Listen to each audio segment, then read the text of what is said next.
మోసాల పాలన ఈ కూటమి ప్రభుత్వం అధికారంలోకి వచ్చాక ప్రజలు చూస్తూ ఉన్నారు. ఎందుకంటే మహిళల భద్రత విషయంలో తీసుకుంటే నారావారి పాలన, నారావారి నరకాసుర పాలనగా ఉంది అనేది స్పష్టంగా అర్థమవుతూ ఉంది. అసలు రోజు మహిళల మీద, ఆడబిడ్డల మీద, చిన్నపిల్లల మీద అఘాయిత్యాలు, అత్యాచారాలు, దాడులు నిత్యం మనం వింటూ చూస్తూ ఉండే పరిస్థితి ఈ రాష్ట్రంలో ఉంది. మహిళల భద్రత గాలిలో దీపంలో ఉండే పరిస్థితి మనం చూసాం.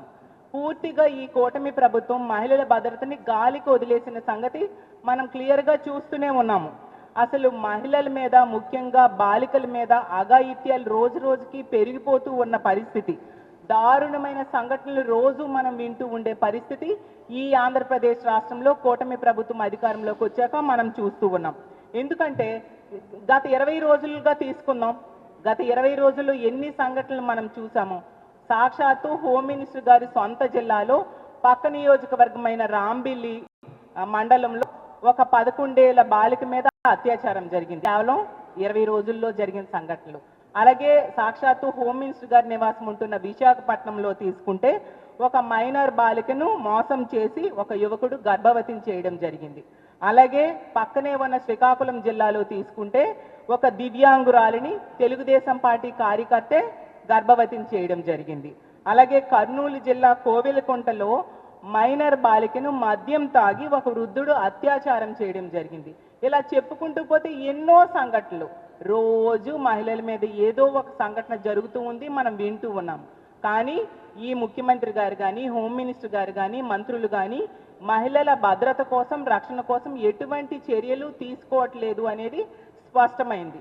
రీసెంట్గా మనం తీసుకుంటే తిరుపతిలో జనసేన నాయకుడైన కిరణ్ రాయల్ అనే వ్యక్తి వలన లక్ష్మి అనే వ్యక్తి బాధించబడి ఎంత ఘోరంగా కన్నీళ్లు పెట్టుకుని రోడ్డు మీదకి వచ్చి తన కష్టాలు చెప్పుకుంటే కనీసం ఈ కూటమి ప్రభుత్వం ఏమైనా ఆ మహిళకి రక్షణ ఇచ్చిందా, ఆ మహిళకి ఏమైనా న్యాయం చేసిందా అని నేను అడుగుతూ ఉన్నాను.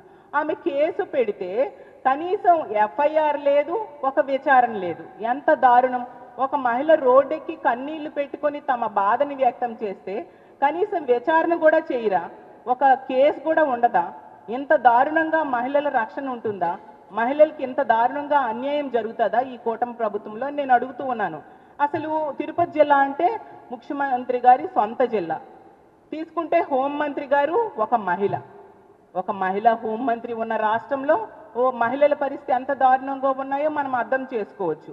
అలాగే ఎంత ఘోరం అంటే పవన్ కళ్యాణ్ గారు రాయలసీమ వెళ్ళినప్పుడు ఏం చెప్పారు? ఎన్నికల సమయంలో మహిళలకి ఎక్కడైనా అన్యాయం జరిగితే, అన్యాయం చేసిన వాళ్ళకి తాట తీస్తాం, అలాగే తొక్కి పెట్టి నార తీస్తాం అన్నారు. మరి మీ పార్టీ నాయకుడు ఒక మహిళకి ఎంత అన్యాయం చేస్తే తిరిగి డబ్బులు తీసుకొని డబ్బులు చెల్లించకుండా తిరిగి బెదిరిస్తూ ఉంటే, వేధింపులు గురి చేస్తూ ఉంటే మీరు తాట తీశారా, తొక్కి పెట్టి నార తీశారా పవన్ కళ్యాణ్ గారు అని నేను అడుగుతూ ఉన్నాను. మరి మీరు మహిళలకి ఎంత అన్యాయం జరుగుతూ ఉంటే మీరు చూస్తూ ఎందుకు ఊరుకున్నారు అని నేను అడుగుతూ ఉన్నాను. అసలు పోలీసులు పట్టించుకోలేదు సరికదా? అసలు ఎక్కడైనా ఏదైనా రాష్ట్రంలో బాధితులు ఉంటారు, నిందితులు ఉంటారు. నిందితుల మీద కేసులు పెడతారు, బాధితులకి రక్షణ కల్పిస్తారు. ఈ కూటమి ప్రభుత్వం అధికారంలోకి వచ్చాక మాత్రం రివర్స్లో బాధితుల మీదే తిరిగి కేసులు పెడతారు. దానికి ఈ లక్ష్మి గారి ఉదంతమే నిదర్శనం. ఆవిడ వలన ప్రభుత్వానికి చెడ్డ పేరు వస్తుంది అని చెప్పి ఈరోజు ఆమె మీద కుట్రపూరితంగా కేసులు పెట్టి అరెస్ట్ చేయడం జరిగింది. ఈ రాష్ట్రంలో రెడ్ బుక్ పాలనకు ఇదొక బెస్ట్ ఎగ్జాంపుల్గా నిలిచింది.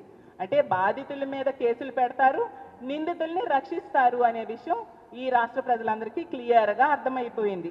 ఈ రాష్ట్రంలో చూసుకుంటే ఎన్నో సంఘటనలు జరుగుతూ ఉన్నాయి. మనం చూసాం, టీడీపీ ఎమ్మెల్యే అయిన ఆదిమూలం అనే వ్యక్తి ఒక మహిళని వేధించాడు.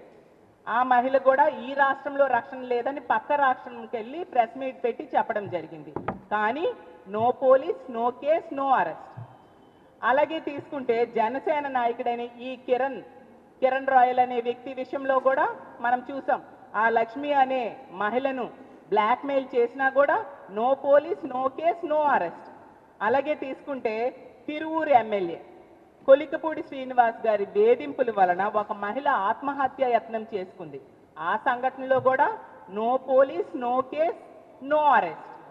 అలాగే తీసుకుంటే జనసేన ఎమ్మెల్యే పంతం నానాజీ గారి వలన ఒక దళిత ప్రొఫెసర్ని అతను దండించడం జరిగింది.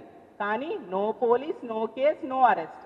అంటే ఎంత దారుణమైన పరిస్థితులు నెలకొని ఉన్నాయో అర్థం చేసుకోవచ్చు. ఈ రాష్ట్రంలో ముఖ్యమంత్రి గారికి కానీ, హోమ్ మినిస్టర్ గారికి కానీ మహిళలంటే అలాగే ప్రజలంటే ఇంత చులకన భావన ఉందా అనేది విషయం స్పష్టంగా అర్థమవుతుంది రాష్ట్ర ప్రజలకి. అలాగే మొన్ననే విన్నాం, అనంతపురం జిల్లా తాడిపత్రి పట్టణంలో ఒక విఆర్ఓ దగ్గరికి ఒక మహిళ వెళ్ళి రేషన్ కార్డు కావాలి అని అడిగింది.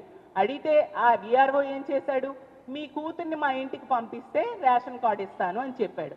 ప్రభుత్వ సంక్షేమ పథకాలని అందుకోవాలి పేద ప్రజలు అంటే వాళ్ళ మానాల్ని పణంగా పెట్టాలా ఈ కూటమి ప్రభుత్వంలో అని ముఖ్యమంత్రి గారిని, హోమ్ మినిస్టర్ గారిని నేను అడుగుతూ ఉన్నాను.